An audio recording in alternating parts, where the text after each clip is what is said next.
নমস্কাৰ, স্বাগতম জনাইছোঁ মোৰ ইউটিউব চেনেল বিজ্ঞাপন নিউজলৈ। মই গাফাৰ হুছেইন আজিৰ ভিডিঅ' লৈ আহিছোঁ।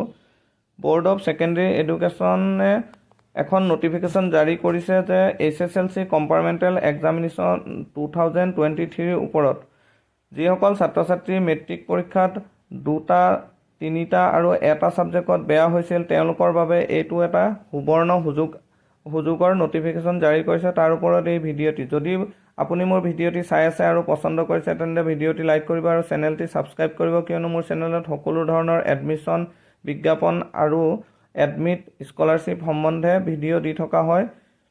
আৰু বেল আইকনটো প্ৰেছ কৰি থ'ব যাতে সকলো ভিডিঅ' আপুনি পোনপ্ৰথমেই পাব পাৰে। HSLC কম্পাৰ্টমেণ্টেল এক্সামিনেশ্যন 2023ৰ নটিফিকেশ্যন জাৰি হ'ল। ইয়াৰ ষ্টাৰ্টিং অনলাইন এপ্লিকেশ্যন কৰা ষ্টাৰ্টিং ডেট হৈছে 1 জুন 2023 আৰু অনলাইন কৰা লাষ্ট ডেট হৈছে 10 June 2023। Last date of making payment of Apex bank যিটো ইনষ্টিটিউশ্যনে কৰিব 15 জুন আৰু এক্সামিনেশ্যন চিডিউলটো এতিয়ালৈকে দিয়া নাই। এই চিডিউল খুব সোনকালেই দি দিব। এই এপ্লাই সেৱা অনলাইনত স্কুল কৰ্তৃপক্ষই কৰি দিব।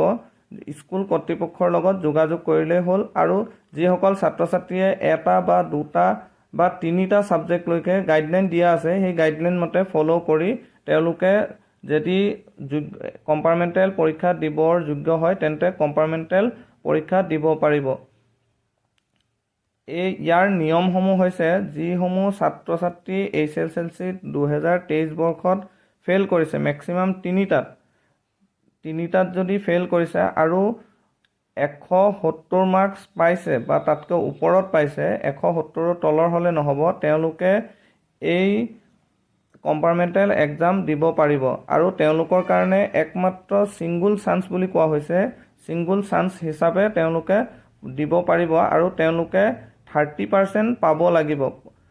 30% পালেহে তেওঁলোকে পাছ কৰিব পাৰিব। আৰু তেওঁলোকৰ বাবে 180ৰ ওপৰত আৰু বহুতো ছাত্ৰ ছাত্ৰী এইবাৰ অসমীয়া আৰু ইলেক্ট্ৰিক ছাবজেক্টসমূহত বেয়া হৈছিল বা মেথছত বেয়া হৈছিল, তেওঁলোকে খুব কম নম্বৰৰ কাৰণে বেয়া হোৱা তেনেকুৱা দেখা যায়।